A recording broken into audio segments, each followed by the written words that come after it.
animal shelters and prisons. If you look at it through a certain lens, these facilities serve similar purposes. One, in part, looks to rehabilitate animals. The other, in part, looks to rehabilitate humans. So it's not far-fetched to see a project that's combining these two worlds. Project Love is doing just that for inmates of the Wyoming Honor Conservation Camp and dogs rescued by the Weston County Humane Society.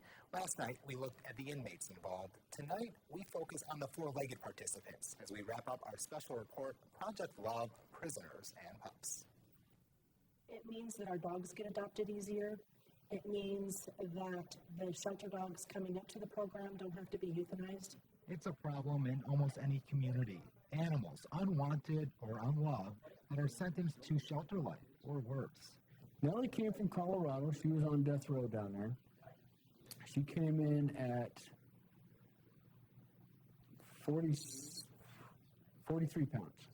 She came in at 43 pounds, and when I went to pick her up or hold her or do anything, she would literally cry. Not whine, but just cry because it hurt so bad. Her bones were just showing all through the ribs, and she was in pretty rough shape. These are the kinds of dogs that are being rehabilitated, not in a shelter, but in a Wyoming prison. 8 dogs live and learn at the Honor Conservation Camp. Neela Beardsley, who manages the shelter in Weston County, hosts an obedience class every Thursday night at the prison. Show me your dog's teeth, please. Starting with the basics, these dogs work up to more advanced skills. For instance, tapping a light switch. This will come in handy later on for a select few that won't be adopted out quite yet. We're helping veterans because our dogs that can't go to school go down to Freedom Service of America down in Colorado, and they're matched with veterans or other clients that need the service animal. Of the 153 dogs that have gone through Project Love, 25 have continued on to school to become service dogs. They have a waiting list that's 2 years long. Yeah. And according to their calculations, it's $25,000 to train each service animal. And so we're saving them a little bit in the cost of the animal because they don't have to put as much training into our dogs. We've had dogs that can pick up clothing and put it in a clothing basket. We've had dogs that open gates with ropes, close gates with ropes. We've had dogs that, the training's the endless. They can do about, if you have the time to work with them, they can accomplish about anything.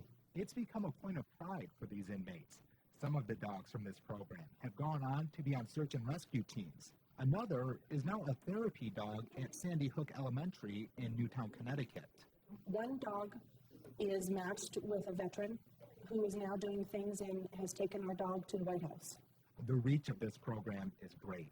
From the dogs to the prisoners to veterans and clients in need, Project Love is touching lives and rehabilitating prisoners and pups that may have otherwise been forgotten.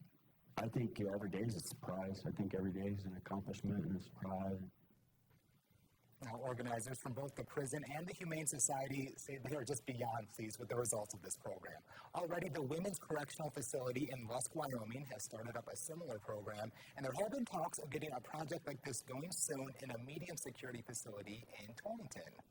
So already looking to spread, they said it's been a huge success, are just thrilled with it, and really looking to just continue it and spread it on. I'm a sucker for golden retrievers because that's what we have at my home, and there was one in that video, and it just melts my heart. Some great dogs there. Well, still ahead, how getting off the grid every once in a while can improve your overall health. It's on the way in tonight's Fox Files. Also, pinup girls were often featured on planes during World War II as good luck. Now many military wives are creating their own vintage look. That story is in just a few minutes. Saw a little bit of some snow south of Black Hills early this morning and cleared away. We saw a lot of sunshine. We did have to deal with blowing snow in spots. We expect to see some of that blowing snow again.